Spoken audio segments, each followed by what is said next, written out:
Hi. Okay, so if you didn't see the live stream that I did the other night, I had a seizure on Wednesday. And and I am gonna be talking about it. My tongue's fucked up so I'm talking with a little bit of a lisp. Anyways, good news is well, things are getting back into the swing of things, and I think that I have a lot to share with you guys about what I'm learning through the process of dealing with this again. It's been 10 years since I've had a seizure, and by the way, I want to publicly say that my boyfriend basically kind of saved my life, so I want to publicly thank him for making sure that I got to the hospital and making me feel like an attractive woman who was desired despite the fact that she felt like an invalid for like 3 days after she got out of the hospital, telling me that I had nice boobs. I actually thought that was quite sweet. Thank you. But the thing that I kind of want to emphasize to you guys is that, number one, when I remember when I woke up in the hospital, my hospital room, I immediately was, wanted to see my phone because I wanted to see what had happened with everybody, because it happened on a group call, but mainly I wanted to be in touch with you guys, and it's kind of helped me to like immediately in my bed, in my hospital bed, I was like, I need to just really like, hey Valerie, really just let go more, because I'm okay. Yeah, I'm okay. I've got to get a bunch of tests run, but like I'm feeling better than I have. My tongue is still fucked up because it was all cut up from the seizure, but I haven't had a seizure in over 10 years. There were 3 or 4 pretty big things that were going on that were probably indicators of causing the seizure, and I'm on medication. So the likelihood of me having another seizure is significantly low.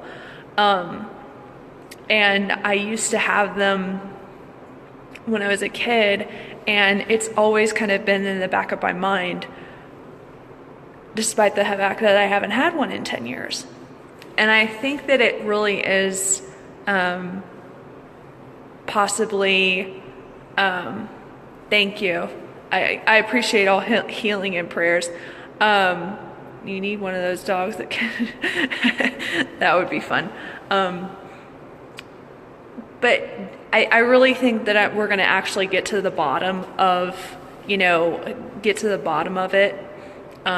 I might not be able to find out what it is, but at least I'm going to be in contact with my doctors to like keep really close tabs on any fears or anxiety that I have about seizures. Like, I know that you're not supposed to publicly talk about your issues, but the reason why I'm talking about it is because it happened on a group call, and I just feel kind of like it happened on a group call and it happened publicly, and and I even thought, this might make me cry.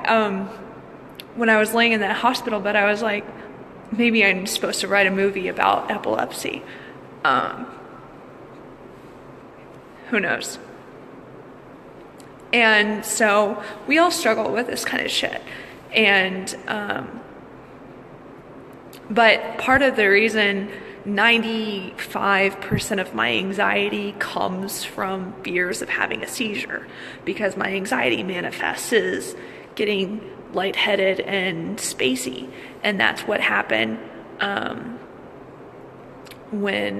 so like now I can actually go take care of it. So thanks guys, I really appreciate it.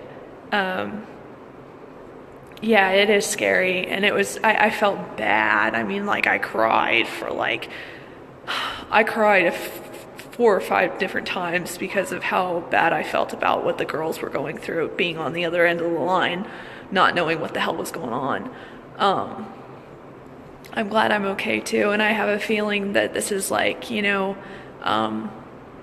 gonna get to the bottom of this, and I have enough money that I can go see the right specialist, and I can, still take good care of myself and run my business with relative low stress, and still do what I love to do, and also help other people heal. And I might go do some traveling or something during this time to heal even more. And but it's been something that's been in the back of my mind and in the back of my energy for a long time. I just haven't wanted to deal with it, despite the fact that I haven't had a seizure in 10 years. But now I can talk to the doctor and get the answers to questions that have been in the back of my mind for years. And also I realized that I had taken a lot of photos the day before my seizure, which is a cause or a trigger for seizures. And I realized that one of my fears of becoming famous is having to deal with all that, the lights and the flashes and stuff. And I've even found out that there are a lot of celebrities who have epilepsy. So it's helping me heal. It's helping me heal. And it's also helping me be own on a deep level, yeah, it's a medical condition, and it can be embarrassing, and it can be scary, but it can also be something that, there's other people who struggle with this, and I would really, yeah, a lot of us do. I would really honor someone who was publicly talking about something like this, and it probably will help my business at the same time.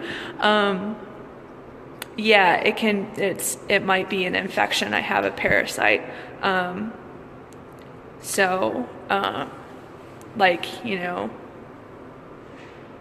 it also, one of the things that happened, I'll talk more about this later, but one of the things that happened while I was laying in that hospital bed, which was really cool, I looked at my phone, and one of the girls from the event sent me a message. She said, I had a dream that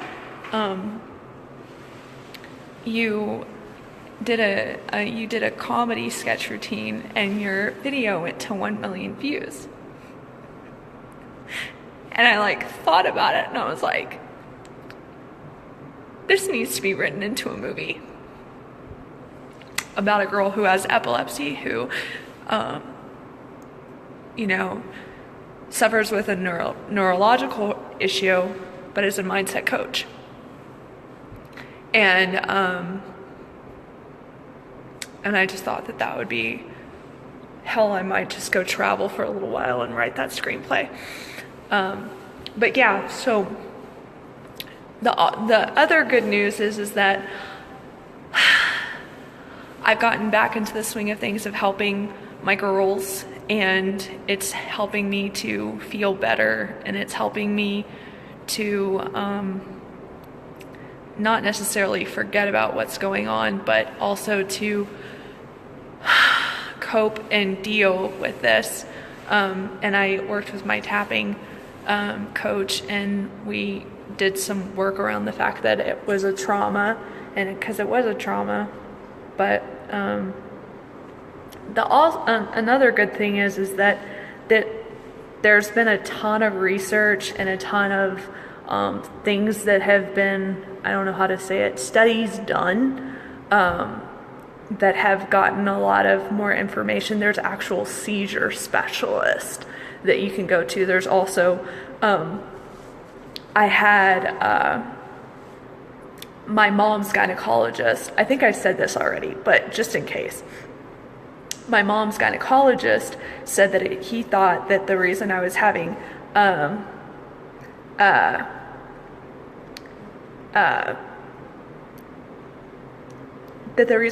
seizures was because of my hormones. And my periods have always been fucked up. Like, always have been fucked up. And I had the implant in. Like, it's a birth control that's inside my arm for 2 years.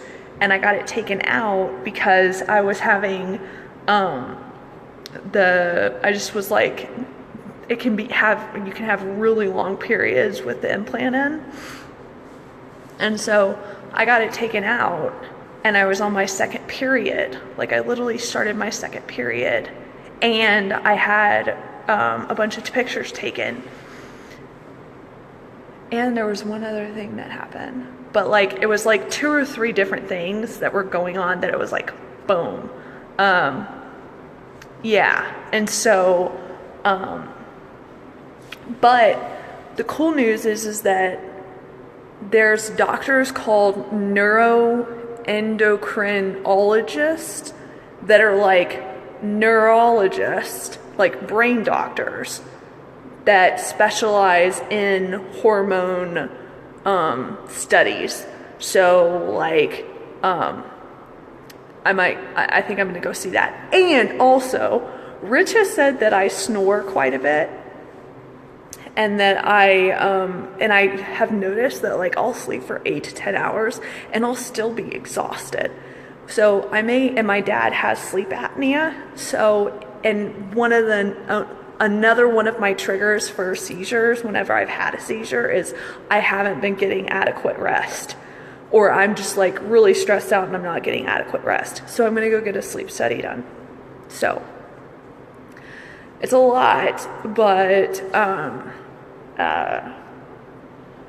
yeah. So, but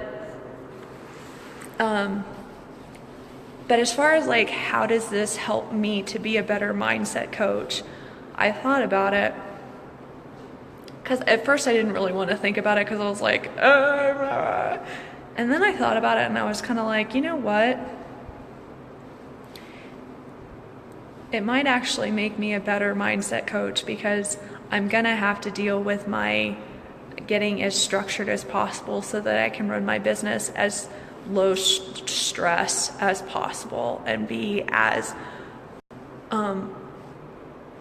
low stress as possible. And also, when I have to learn how to grow my business from a place of very low stress, and given that it like impacts my health, or I'm going to end up in the hospital, it empowers me to have to figure out how to coach myself and others in that same way. So if you're curious how working with me right now could be more beneficial than before or in the future, whenever trauma happens to me, I always tend to find the silver lining and shine brilliantly and learn how to own my genius and my ability in a really powerful way. It's like I have no other choice but to. It's like I have no other choice but to hold on and grab onto my faith and my belief in myself and the kind of person that I am. And maybe that might be what I start to really emphasize to my clients and to those who are going to start working with me right now. Because one of the things that I noticed when I woke up in the hospital, I was like, I really need to remember that this is about belief. Yeah, it's about working through your blocks and your bullshit, but it's within you. And it's not just like the belief, but it's like it's within you. It's within every one of us.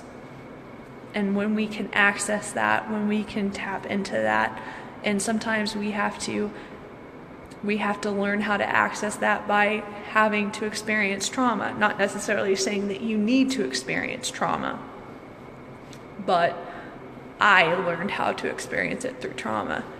And for some reason it manifested itself. And I'm pretty sure I'll figure it out why, but I've been known to work miracles in trauma, and I've been known to learn and cling onto God in really deep, powerful ways through trauma. And if you've been through trauma, I might be a really smart person to work with right now, because the things that are going to come out of my mouth about mindset, the things that are going to come out of my mouth about healing might astound even me. I was we went to the arcade today, and I saw this little sign that said believe. And I was like, you know what? Instead of doing all this fucking mindset work, maybe I just need to fucking sit back and believe that God's got my back, that I'm okay, that this is going to be a miraculous holiday season, and that I am deeply, deeply loved. And so, what if we all just believed that? What if we all just recognize and set that intention? But I'm gonna go. I'll teach later, but if you need me, holler at me. And lots of love to all of you guys. And thanks for being a beautiful audience. Thanks for being there for me. I love you to death. Okay, I gotta go. Bye.